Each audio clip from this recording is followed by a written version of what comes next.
বলে উনি লিখেছেন সকালে 1.5 খানা রুটি খাবে, রাতে 1.5 খানা রুটি খাবে, আর দুপুরবেলায় 1.5 চামচ ভাত খাবে 3 মাস। বলে ওজন কমানোর ওষুধ লিখতে বললাম, এই ঘোড়ার ঠ্যাং লিখলো। 500 টাকা নিয়ে কোনো ট্যাবলেট ক্যাপসুল কিছু লেখেনি? বলো কিছু লেখেনি। সকালে 1.5 খানা রুটি, রাতে 1.5 খানা রুটি, দুপুরবেলায় 1.5 চামচ ভাত 3 মাস। 3 মাস খেলো। খাওয়ার পরে ওজন হয়ে দেখছে 3 মণ ওজন ছিল, 3.5 মণ ওজন হয়েছে। ডাক্তারবাবুকে যাই বললো, ডাক্তারবাবু ওজন যে বেড়ে গেল। বলে বাবা ওজন তো কমার কথা, নিশ্চয়ই তুমি গোলমাল করেছো। বলে বললে হবে? সকালে 1.5 খানা রুটি, রাতে 1.5 খানা রুটি, দুপুরবেলায় 1.5 চামচ ভাত, কোনোদিন বাদ দেয়নি। বলে তোর ওজন কেন বাড়লো? নিশ্চয় কিছু গোলমাল করেছিস। সে তখন বলছে, স্যার আপনাকে বলা হয়নি, আমার পেটটা আসলে বড় তো। সকালে 18 খানা রুটি লাগে, আর রাতে 18 খানা রুটি লাগে, আর দুপুরবেলায় 1.5 কিলো চালের ভাত লাগে। এখন সকালে 18 খানা রুটি খেয়ে ফের আপনার 1.5 খানা খেয়েছি, রাতে 18 খানা খেয়ে ফের আপনার 1.5 খানা খেয়েছি, দুপুরবেলায় 1.5 কিলো চালের ভাত খেয়ে ফের আপনার 1.5 চামচ খেয়েছি। আমি তো মনে করছি আমার যা চলে তা চলবে, এটা বাড়তি খেতে হবে। বলে গাধা করেছে কি রে, এতে কিছু ওজন কমে? বেরো, তো চিকিৎসাই করবো না। বললো স্যার আরেকবার চিকিৎসা করে দেখেন। 3.5 মণ ওজন, আমার চলার ক্ষমতা নাই, হাঁটার ক্ষমতা নাই। বলো শোন, আমার ফি বেড়েছে। বলো কত হয়েছে? বলো বর্তমান আমার 1000 টাকা ফি। বলে লাগে দিতে হবে। 1000 টাকা ফি নিয়ে প্রেসক্রিপশন করে দিল। বলে এগুলা খাগা, তোর ওজন কমবে। ওষুধের দোকানে গেল। ওষুধের দোকানে বলছে, ডাক্তারবাবু আজও তো তেমন ওষুধ লেখেননি গো। বলো কি লিখেছেন? বলে উনি লিখেছেন সকালে মাত্র 1টা রুটি খাবে, আনুষঙ্গিক সব খাবার বাদ। রাতে মাত্র 1টা রুটি খাবে, আনুষঙ্গিক সব খাবার বাদ। আর দুপুরবেলায় 1 চামচ তরকারি, 1 চামচ ভাত, আনুষঙ্গিক যত খাবার খেতে আজ থেকে বাদ। 3 মাস। 3 মাস খেলো। খাওয়ার পরে ওজন হয়ে দেখছে 4 মণ ওজন হয়েছে। ডাক্তারবাবুকে যাই বললো, ডাক্তারবাবু আবার যে ওজন বেড়ে গেল। বললো ওজন তো কমার কথা বাবা, যা প্রেসক্রিপশন করে দিয়েছি, নিশ্চয়ই কিছু গোলমাল করেছো। বলে বললে হবে? কসম করে বলছি সকালে 1টা ছাড়া রুটি খাইনি, রাতে 1টা ছাড়া রুটি খাইনি, দুপুরবেলায় 1 চামচ ছাড়া ভাত খাইনি, সব খাবার বাদ দিয়েছি। বলে তোর ওজন কেন বাড়লো? কিছু গোলমাল করেছিস? সে তখন বলছে, ডাক্তারবাবু আপনি তো জানেন আমার পেটটা বড়, ওকে তো ভরাইতে হবে। সকালে 1টাই রুটি খেয়েছি, রুটি একটু বড় ছিল। বলো কত বড় গো? বলো সকালে যে রুটিটা খেতাম 2 কেজি আটা দিয়ে 1টা রুটি তৈরি করে খেতাম। বলে আরে বাবা। আর রাতে বলে ওটাও 2 কেজি আটা দিয়ে 1টা রুটি তৈরি করে খেয়েছি। আর দুপুরবেলায় 1 চামচই ভাত খেয়েছি, 1.5 কিলো চাল রান্না করে 1 চামচই ভাত খেয়েছি, চামচটা একটু বড় ছিল। বলুন যদি রোগীর এই হাল হয়, রোগ সারবে? সারবে না। এই জন্য ওলামায়ে কেরাম, বড় বড় বক্তা আপনাদের কাছে এসে আপনাদেরকে প্রেসক্রিপশন করে দিয়ে চলে যাবে। আর আপনারা যদি ইচ্ছা মতো চলেন, আপনাদের ইমানের রোগ সারবে না। আপনারা যে তিমিরে ছিলেন সেই তিমিরেই থাকবেন, আর মৌলভী সাহেবদের ফিজ নেওয়াটাই হবে। এই জন্য বুজুর্গ দোস্ত, আমরা হাদিস ও কোরআনের কথা শুনব এবং সাধ্য অনুযায়ী আমল করব। বলেন ইনশাআল্লাহ। আমরা এই দুনিয়াতে ছিলাম না, কেউ থাকবো না। বিশ্বনবী সাল্লাল্লাহু আলাইহি ওয়াসাল্লামা পবিত্র জবানে বলেন, লা তাদরি ইয়া আব্দুল্লাহ মাসমুকা গাদান। হে আল্লাহর বান্দা, তোমার জানা নাই আগামীকাল তোমার নামটা কি হবে। আজ তোমার নাম আব্দুল্লাহ, আব্দুর রহমান, আব্দুর রহিম। কাল সকালবেলায় তোমার নামটা লাশ হয়ে যেতে পারে। পারে না? পারে না? আমরা মস্তি করি, ফুর্তি করি, আনন্দ করি, অথচ জানা নাই আমাদের মধ্যে অনেক লোকের কাফন দোকানে চলে এসেছে। হতে পারে না? পারে না? বুজুর্গ দোস্ত, আপনি 2 তলায় থাকেন, 3 তলায় থাকেন, এসি থাকেন, মার্বেলে থাকেন, যেখানেই থাকেন না কেন, এক্ষুনি যদি মারা যান, আপনাকে 2 তলা 3 তলা এসি মার্বেল থেকে টেনে বার করে এমন জায়গায় রেখে আসবে যে জায়গায় লোকে দিনের বেলাতে যেতেও ভয় পায়। তার নাম হলো গোরস্থান। এই জন্য কোনো বাড়িতে কোনো বৌমা যখন 10 লাখ টাকার গয়না 10,000 টাকার শাড়ি পরে ঢোকে, আল্লাহর ফেরেশতা হাসে আর বলে, জামিলা এই বাড়িতে খুব জগজমাত করে আজ ঢুকছো, একদিন এমন হবে তোমার সবগুলা কেড়ে নিয়ে একটা কাফনের প্যাকেটে করে তোমাকে এই বাড়ি থেকে বের করে দেবে। এর নাম হলো দুনিয়া। বিশ্বনবী সাল্লাল্লাহু আলাইহি ওয়াসাল্লাম বলেন, ইয়াকুলু ইবনু আদম মালি মালি, আদম সন্তান বলে আমার মাল, আমার বাড়ি, আমার ঘর, আমার টাকা, আমার পয়সা। আল্লাহর নবী বলেন, ওয়া ইন্না মালাহু মিন মালিহি সালাসুন, তোমার যত মাল আছে সমস্ত মালের মধ্যে 3টে মাল তোমার। 1 নম্বর মা আকালা ফাফনা, তুমি যা পেটে খাবে খতম করে ফেলবে। 2 নম্বর আউলা বিসা ফাআবলা, তুমি যাহা পরিধান করবে পরবে, গরম শীতে নিজেকে হেফাজত করবে, ছিঁড়ে ফেলবে। 3 নম্বর আও আতাফাক্তানা, তুমি যা আল্লাহর রাস্তায় খরচ করবে, এতিম কাঙাল বিধবা গরিব মিসকিন মক্তব মাদ্রাসায় দেবে, আখিরাতের জন্য জমা হয়ে যাবে। এই 3টে হলো তোমার। ওমা সিওয়া যালিক ফাহুয়া যাহিবুন ওয়া তারিকুল লিন্নাস, এই 3 বাল বাদ দিয়ে বাকি সবই অন্যের মাল। তুমি কেবল দারওয়ান, পাহারাদার, তুমি পাহারাদার হিসাবে হেফাজত করে রেখেছ। মরে দেখো যাদের মাল তারা ভাগ বন্টন শুরু করবে, তুমি কিন্তু খালি হাতে যাবে। বিশ্বনবী মুহাম্মদুর রাসূলুল্লাহ সাল্লাল্লাহু আলাইহি ওয়াসাল্লাম তারপরে বলেন, একথা শোনা সত্ত্বেও, লাউ কানা লিবনি আদামা ওয়াদিয়া মিনাজ যাহাবি ওয়াল ফিদ্দা লাবতাগা সালিসা, কোনো মানুষকে যদি 2টো বড় বড় সোনার উপত্যকা দেওয়া হয়, সোনার জঙ্গল দেওয়া হয়, সোনার পাহাড় দেওয়া হয়, চাঁদের পাহাড় দেওয়া হয়, আর তাকে যদি জিজ্ঞাসা করা হয় তোমার কি আশা পূরণ হলো, তোমার কি পেট ভরল, লাবতাগা সালিসা, সে তখন বলবে আর একটা হলে আমার আশা পূরণ হতো। আল্লাহর নবী বলেন, মা মালা বাতনু আদম ইল্লা তুরাব, এই মানব জাতির পেট কবরের মাটি ছাড়া ভরানো যাবে না। যেদিন আমাদের এই পেটে কবরের মাটি ঢুকবে সেই দিন এই পেট ভরবে, তাছাড়া এই পেটকে কেউ ভরাতে পারবে না। বিশ্বনবী মুহাম্মদুর রাসূলুল্লাহ সাল্লাল্লাহু আলাইহি ওয়াসাল্লাম তাই পবিত্র জবানে বলেন, ইয়াতবাউল মাইয়িতা সালাসুন, মানুষ মারা গেলে কবর পর্যন্ত 3টে জিনিস যায়। ইয়াতবাউ আহলুহু ওয়া মালুহু ওয়া আমালু, কবর পর্যন্ত তার কিছু লোকজন যায়, আত্মীয় স্বজন যায়, প্রতিবেশী যায়, আর তার কিছু মাল যায়, কোদাল বালতি দাওলি বদনালো লোটা খাটিয়া ইত্যাদি যায়, আর তার আমল যায়। ফায়ার জয় স্নান, কবর পর্যন্ত যে 2টো জিনিস ফেরত আসে। তার যত লোকজন যায় সবাই কেটে পড়ে, বাপ ছেলেকে রেখে দিয়ে, ছেলে আপন পিতাকে রেখে দিয়ে, আপন ভাই ভাইকে রেখে দিয়ে, আপন স্বামী প্রিয়তমা স্ত্রীকে রেখে দিয়ে কেটে পড়ে। ওয়ায়াবকা আমালুহু, তার সঙ্গে যেটা থাকে সেটা হলো তার আমল। এই জন্য বলবো বন্ধু, আপনার সম্পদ কাজে লাগবে মৃত্যু পর্যন্ত, আপনার আত্মীয় স্বজন প্রতিবেশী কাজে লাগবে কবর পর্যন্ত, আর আপনার আমালে সালিহা, ভালো কাজ, এগুলা কাজে লাগবে জান্নাত পর্যন্ত। বলেন সুবহানাল্লাহ। এই জন্য বিশ্বনবী মুহাম্মদুর রাসূলুল্লাহ সাল্লাল্লাহু আলাইহি ওয়াসাল্লাম দুনিয়া থেকে এত দূরে থাকতেন। হযরত আব্দুল্লাহ ইবনে মাসউদ রাদিয়াল্লাহু তাআলা আনহু বলেন, নামা রাসূলুল্লাহ সাল্লাল্লাহু আলাইহি ওয়াসাল্লাম আলা হাসিরিন, আল্লাহর নবী খেজুরের বিছানায় শুয়েছেন, লাপ নাই, তোশক নাই, গদি নাই।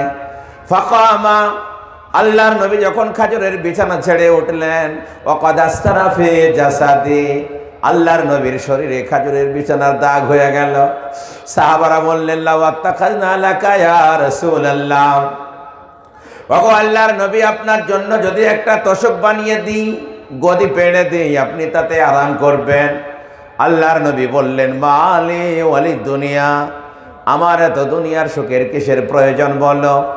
যদি কোনো ব্যক্তি রাস্তা চলতে চলতে ক্লান্তি দূর করার জন্য গাছতলার ছায়াতে দাঁড়াই, কাউকে গাছতলাতে গদিয়ার তোষক পাড়তে দেখো কি?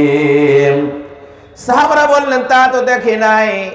আল্লাহর নবী বলেন এখানে আমি ছিলাম না, থাকবো না, অল্প কদিনের জন্য এসেছি, এর জন্য গদিয়ার তোষকের কি প্রয়োজন বলো?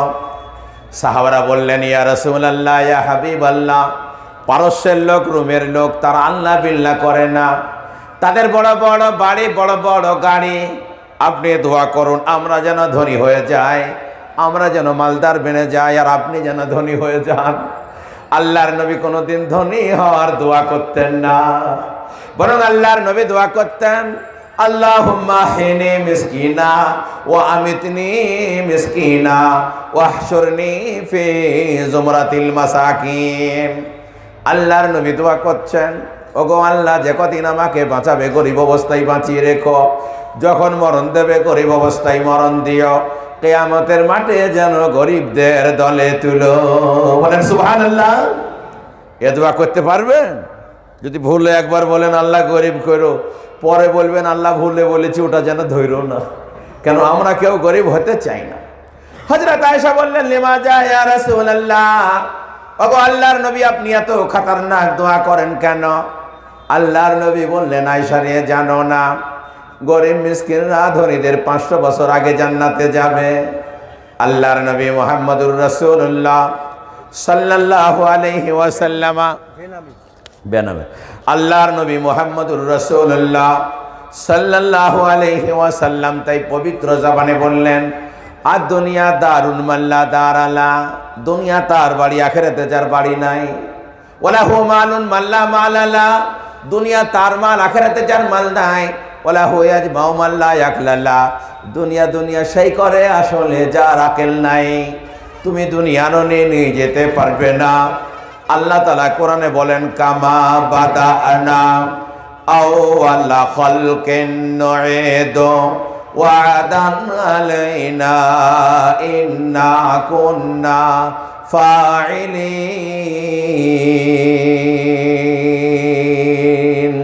যেমন তুমি ন্যাংটা হয়ে উলঙ্গ হয়ে বিনা খতনায় পৃথিবীতে এসেছ, সেইভাবে ন্যাংটা হয়ে উলঙ্গ হয়ে বিনা খতনায় কিয়ামতের মাঠে হাজির হবে। ওয়াদান আলাইনা, এটাই আমার চরম সিদ্ধান্ত। ইন্না কুন্না ফাইলিন, আমি যাহা বলছি তাহাই ঘটবে। এই জন্য বলবো বুজুর্গ দোস্ত, আমরা দুনিয়া থেকে জানে নিয়ে যেতে পারবো না, শুধু যাবে আমাদের আমল। আমরা যদি আমল ইমল না নিয়ে যেতে পারি, আমাদের কোনো মূল্য নাই। যার আমল নাই, ইমান নাই, সে শোয়ার কুত্তা থেকেও নিকৃষ্ট। কেন? শোয়ার কুকুর মারা গেলে জাহান্নামে যাবে না, বেঈমান মারা গেলে জাহান্নামে যাবে। কিয়ামতের মাঠে একটা মোটা তাজা লোক হাজির করা হবে, দেখা যাবে তার মাছির পরের সমান ওজন নাই। সবাই বলবে এত মোটা লোকের ওজন হলো না কেন?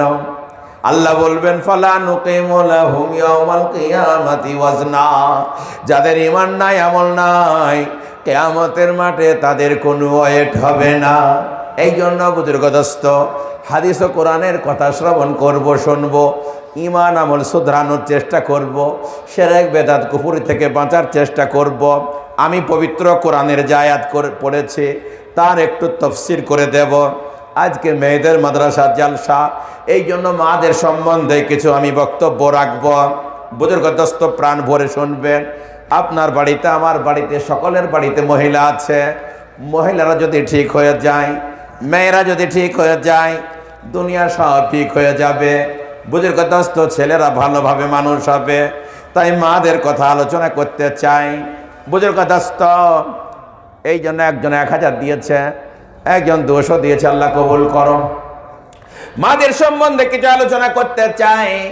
আল্লাহ তাবারক তাআলা মাদেরকে এত ভালোবাসেন। মাদের ব্যাপারে পবিত্র কোরআন শরীফে একটা সূরা নাজিল হয়েছে। ওই সূরাটার নাম হলো সূরা নিসা। আছে না নাই? পুরুষদের ব্যাপারে কোনো সূরা নাজিল হয়নি। 114 খানা সূরা। এই 114 খানা সূরার মধ্যে কোনো জায়গায় লেখা নাই সূরাতুর রিজাল, পুরুষের নামে সূরা।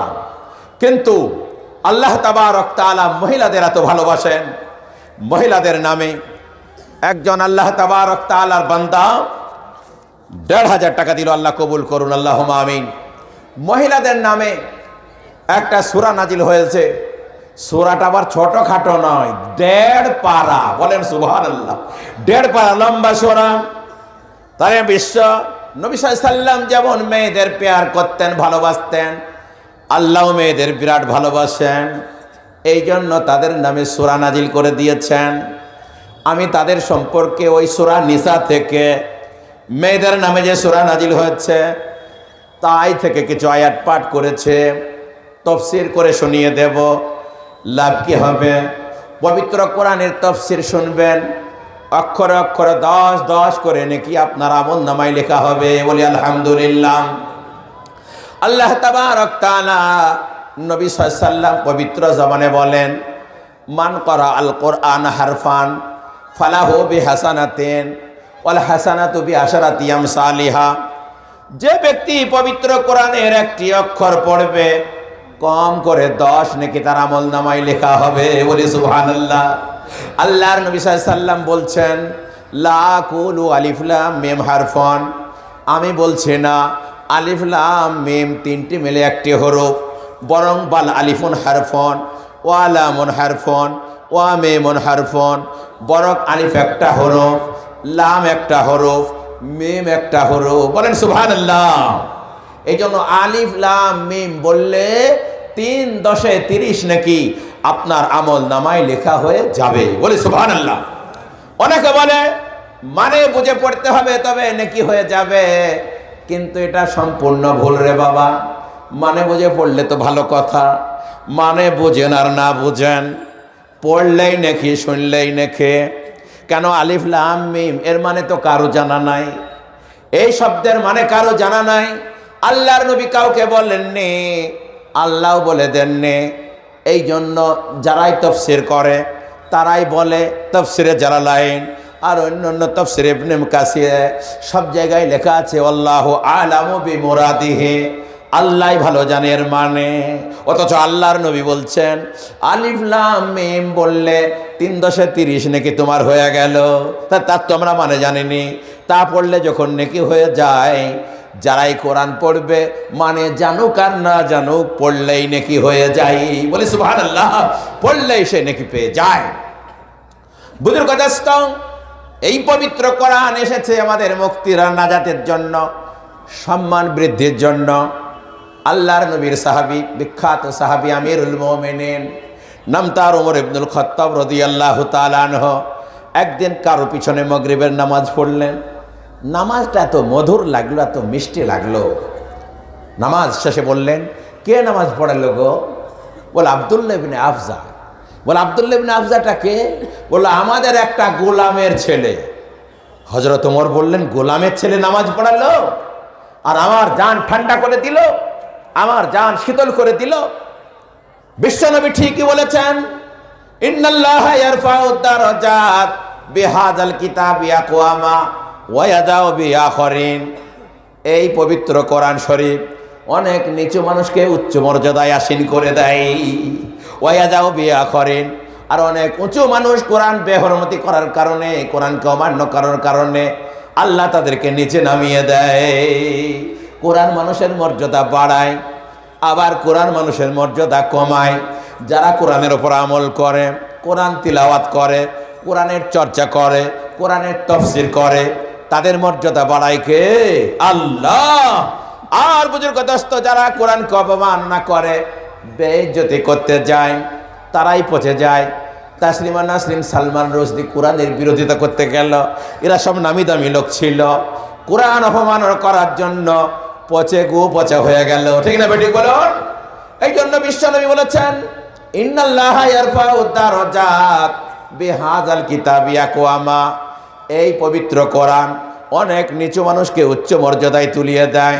ওয়া ইয়াদাউ বিহি আখারিন, আর অনেক অনেক লোক, তারা উচ্চ মর্যাদার লোক, তাদেরকে নিচে নামিয়ে দেয়। এর নাম কোরআন। সেই কোরআনের একটু তাফসীর করব। বুজুর্গ দোস্ত, আল্লাহ তাবারক তাআলা তৌফিক দিলে লাভ কি হবে? আপনাদের ইমানে চার্জ হয়ে যাবে। আল্লাহ পাক পবিত্র কোরআনে বলেন, ইন্নামাল মুমিনুনা আল্লাযীনা ইযা যুকিরাল্লাহ ওয়াজিলাত কুলুবুহুম ওয়া ইযা তুলিয়াত আলাইহিম আয়াতুহু যাদাতুহুম ঈমানা। আল্লাহ বলেন মুমিন তারাই যাদের সামনে আল্লাহর কথা আলোচনা করা হলে আল্লাহর ভয়ে তাদের হৃদয় কাঁপে। মুমিন কারা? যাদের সামনে আল্লাহর কথা আলোচনা করা হলে আল্লাহর ভয়ে তাদের হৃদয় থরথর কাঁপে। ওয়া ইযা তুলিয়াত আলাইহিম আয়াতুহু যাদাতুহুম ঈমানা। আর যখন তাদের সামনে আল্লাহ পাকের আয়াত তিলাওয়াত করে শোনানো হয় তাদের ঈমানের ভোল্টেজ বাড়ে। বলেন সুবহানাল্লাহ। তাহলে আল্লাহ পাকের আয়াত শুনলে ঈমানের ভোল্টেজ বাড়ে। এ বাবা, ব্যাটারি চার্জ না থাকলে মোবাইল চলে না, লাইট চলে না, টর্চ চলে না, মাইক চলে না। তেমনি ঈমানে যদি চার্জ না থাকে, নো ভোল্টেজ হয়, তার দ্বারাই ভালো কাজ হয় না। এই জন্য মাঝে মাঝে ঈমানে চার্জ দিতে হয়। বুজুর্গ দোস্তম, চার্জ কিসে হবে? ফুলচাঁদ কুদ্দুস কারখানা থেকে 2000 টাকা আল্লাহ কবুল করো, বলেন আল্লাহুম্মা আমিন। চার্জ কিসে হবে? আল্লাহ তাআলা নিজেই বললেন ওয়া ইযা তুলিয়াত আলাইহিম আয়াতুহু যাদাতুহুম ঈমানা। যখন তারা কোরআন পাক আয়াত তাদের কাছে কোরআন পাকের আয়াত তিলাওয়াত করে শোনানো হয় তখন তাদের ঈমানের ভোল্টেজ বেড়ে যায়। আর যখন তাদের ঈমানের ভোল্টেজ বেড়ে যায় ওয়া আলা রাব্বিহিম ইয়াতাওয়াক্কালুন, তখন মুমিন কেবল আল্লাহর উপরে ভরসা করে। বলেন সুবহানাল্লাহ। এ বাবা, ঈমান যদি কাঁচা থাকে, ঈমান যদি দুর্বল থাকে, ঈমান যদি নো ভোল্টেজ থাকে, তখন কি হয় জানেন? মনে মনে হয় দেবদেবের কিছু ক্ষমতা আছে, মাজারে গেলে বেঁচে যাব, গাছতলায় যাই রেহাই পেয়ে যাব, ফরিদতলায় গেলে রেহাই পেয়ে যাব, কালু বাবার কাছে গেলে রেহাই পেয়ে যাব, লোকনাথ বাবার কাছে গেলে রেহাই পেয়ে যাব। এ বাবাদের কাজ ধরে শিরক করতে লাগে।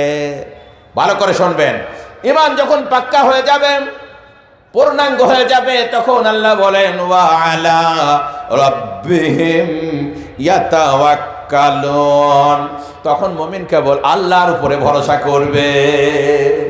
এই জন্য আমরা শিরক বিদআত থেকে বাঁচবো, বলেন ইনশাআল্লাহ। ভালো করে শুনবেন, এই গাছতলার কাছে চাওয়া, মাজারের কাছে চাওয়া, দেবদেবের কাছে চাওয়া, তাদের কাছে মান্নাত করা, গঙ্গা দেবীর কাছে চাওয়া যেমন শিরক, তেমনি বুজুর্গ দোস্ত পৌষ মাসে গোলার ধান বের করতে নাই, এটাও তো শিরক। বৃহস্পতিবারে গোলার আপনার বাঁশের ঝাড়ে হাত দিতে নাই, এটা তো শিরক। যদি ড্রাইভিং করতে করতে সামনে দিয়ে বিড়াল ঝুলি যায় রে বাবা, তো মনে মনে করে বোধ হয় আজরাইলি গেল, এবার জানটা কবুজ হবে বোধ হয়, ইহাও শিরক। বিড়ালের কিছু করার ক্ষমতা নাই। বিশ্বনবী বলেন যদি তুমি রাস্তায় বার হয়ে যাও, কোনো জিনিস দেখার পরে তোমার অন্তরে সংশয় হয়, সন্দেহ তৈরি হয়, এই দোয়াটা পড়ে নেবে, আল্লাহুম্মা লা ইয়াতিল হাসানাত ইল্লা আনতা ওয়া লা ইয়াদফাউ সাইয়্যাত ইল্লা আনতা লা হাওলা ওয়ালা কুওয়াতা ইল্লা বিল্লাহ। এই বলে বাড়িয়ে যাও, তোমার কোনো বস্তু ক্ষতি করতে পারবে না। এটা যদি না থাকে বিসমিল্লাহ বলে বেরিয়ে যাও, এটা যদি ইয়াদ না থাকে বিসমিল্লাহ বলে বেরিয়ে যাও, কোনো ক্ষতি তোমার হবে না। এই জন্য কার কাছে চাইবো? আল্লাহর কাছে। কারো মুখ দেখলে যেন না বলি কার মুখ দেখে বার হলাম রে, রাস্তায় বার হয়ে কার মুখ দেখলাম রে, আজ বোধহয় আমার দিনটা ভালো যাবে না। দিন ভালো যাওয়ানোর আর খারাপ যাওয়ানোর মালিক ওই লোকটা না, আল্লাহ। আল্লাহ বুজুর্গ দোস্ত, আল্লাহ তাবারক তাআলা বলেন মুমিন যারা তারা বলবে ওয়া আলা রাব্বিহিম ইয়াতাওয়াক্কালুন, আল্লাহর উপরে ভরসা করবে। রুজির মালিক কে? সবাই বলুন। ইজ্জতের মালিক, ছেলে দেওয়ার মালিক, মেয়েদের মালিক, সুস্থ করার মালিক, অসুস্থ করার মালিক কে? আল্লাহ। জাতি ধর্ম দল মত নির্বিশেষে সবাইকে আল্লাহ খেতে দেন। সাইয়্যিদানা হযরত ইব্রাহিম আলাইহিস সালাতু ওয়াস সালাম জাতির পিতা, তিনার দ্বারাতে কতগুলা কাজ শুরু হয়েছে। তিনি সর্বপ্রথম মুচ কেটেছিলেন, তিনারই সর্বপ্রথম চুল দাড়ি পেকে গেল। হযরত ইব্রাহিম বললেন মা হাজা, ইয়া আল্লাহ, ইয়া আল্লাহ, কি এগুলা কি হচ্ছে? সবারই কালো, আমার সাদা হয়ে যাচ্ছে কেন? আল্লাহ বললেন হাজা ওয়াকার, এটা তোমার পাণ্ডিত্য, বুজুর্গি, আলামত। হযরত ইব্রাহিম বললেন, ক্বালা রব্বি জিদনি ওয়াকারা, আমার পাণ্ডিত্য বুজুর্গকে আরো বাড়িয়ে দাও। হযরত ইব্রাহিম সর্বপ্রথম অতিথি আপ্যায়ন করেছিলেন, মেহমান নওয়াজি করেছিলেন। হযরত ইব্রাহিম আলাইহিস সালাতু ওয়াস সালাম সর্বপ্রথম খতনা করেছিলেন। তার আগে খতনা হতো না, তিনিই প্রথমে খতনা শুরু করেছিলেন। 80 বছর বয়সে উনি খতনা করেছিলেন। কি দিয়ে করেছিলেন? কুড়ুল দিয়ে। কুড়ুল দিয়ে বাড়তি চামড়া কেটেছিলেন। হযরত ইব্রাহিম আলাইহিস সালাতু ওয়াস সালাম সর্বপ্রথম অতিথি আপ্যায়ন করেছিলেন। তিনার আগে কেউ অতিথি আপ্যায়ন করতো না।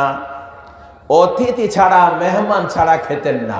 একদিন তিনি মেহমান পেলেন না, রাস্তায় দাঁড়িয়ে আছেন, একটা বৃদ্ধ লোক চলে যাচ্ছে। হযরত ইব্রাহিম বললেন, ভাই আমি মেহমান ছাড়া খাইনি, তুমি কি আমার সাথে খাবে? লোকটা বলল, খাবো। হযরত ইব্রাহিম বললেন, তাহলে এসো, খাবার জোগাড় করে দিই। বলল, খাও। লোকটা খেতে গেল। হযরত ইব্রাহিম বললেন, বিসমিল্লাহ বলে খাও। লোকটা বলছে, বিসমিল্লাহটা কি? বলে, আল্লাহর নাম। বলে, আল্লাহটাকে? বলে, আল্লাহকে চেনো না? বলে, না তো। বলে, আমি শিখিয়ে দিচ্ছি, বলো বিসমিল্লাহ। লোকটা বলল, যাকে চেনে নি তার নাম আমি করব না। হযরত ইব্রাহিম বললেন, আমি বলছি তুমি বলো আল্লাহ পরওয়ারদিগার তার নাম। বলে, যাকে চেনে নি শোনেনি তার নাম আমি করবই না। হযরত ইব্রাহিম বললেন, তাহলে তোকে খেতে হবে না, বেরিয়ে যা। লোকটা চলে গেল। আল্লাহ বললেন, ইব্রাহিম গো, আমার বান্দাকে তুমি তাড়িয়ে দিলে কেন? হযরত ইব্রাহিম বললেন, তোমার দিয়া রুজি খাবে, তোমার নাম উচ্চারণ করবে না কেন বলো? আল্লাহ বললেন, ইব্রাহিম গো, বলতে পারো কি লোকটার বয়স কত হতে পারে? হযরত ইব্রাহিম বললেন, আনুমানিক 90 বছর হবে। আল্লাহ বললেন, ইব্রাহিম, ওকে বিনা বিসমিল্লাহ 90 বছর ধরে খাওয়াচ্ছে, তুমি কেন একবেলা দিতে পারলে না বলো? সুবহানাল্লাহ বলুন। ও তো বিসমিল্লাহ জানেই না, আমাকে চেনেই না, 90 বছর ধরে খাওয়াচ্ছি, তুমি একবেলা দিতে পারলে না? হযরত ইব্রাহিম বললেন, বিরাট ভুল হয়ে গেছে। ভারত মুড়ি 2000 আল্লাহ কবুল করো। হ্যাঁ, চারখানা কোরআন আল্লাহ কবুল করো। আর একজন 300 টাকা আল্লাহ কবুল করো। সাইয়েদেনা হযরত ইব্রাহিম আলাইহিস সালাতু ওয়াস সালাম বললেন, আল্লাহ বিরাট ভুল হয়ে গেছে। ছুটতে লাগলেন। এই ছুটতে ছুটতে লোকটাকে বললেন, ভাই শোনো। লোকটা বলছে, কেন বিসমিল্লাহ বলিনি? বলি, মারবেন নাকি আবার? বলে, মারবো না, আমার বাড়ি তার একবার দয়া করে যেতে হবে। আসলেন, যে খাবার ছিল সে খাবার থেকে উত্তম খাবার জোগাড় করে দিয়ে বললেন, খান। লোকটা বলল, খাবো, কিন্তু তা বলবো না। হযরত ইব্রাহিম বললেন, কিছু বলতে হবে না, চালান। লোকটা বলল, ব্যাপারটা কি? এখনই বলছিলেন বিসমিল্লাহ না বললে হবে না। বলে, আমার যিনি খালিক ও মালিক, স্রষ্টা পালন কর্তা, তিনি আমাকে হুঁশিয়ারি দিয়েছেন, ওকে আমি বিনা বিসমিল্লাহ 90 বছর ধরে খাওয়ালাম, তুমি কেন একবেলা দিতে পারো না বলো? বলো, তাই নাকি? বলো, হ্যাঁ। বলো, তাই যদি হয়, যে আল্লাহকে চিনি না, যার নাম আমি জানি না, জীবনে যার নাম শুনি না, সে আল্লাহ যখন আমাকে স্মরণ রেখেছে, তাকে খুশি না করে আমি খাবো না। কিসে সে খুশি হবে বলো? হযরত ইব্রাহিম বললেন, তুমি যদি কলমা পড়ো, ঈমান আনো, আল্লাহর একজন বান্দা জাহান্নাম থেকে বেঁচে যাবে, জান্নাতে চলে যাবে, আল্লাহ বড্ড খুশি হয়ে যাবে।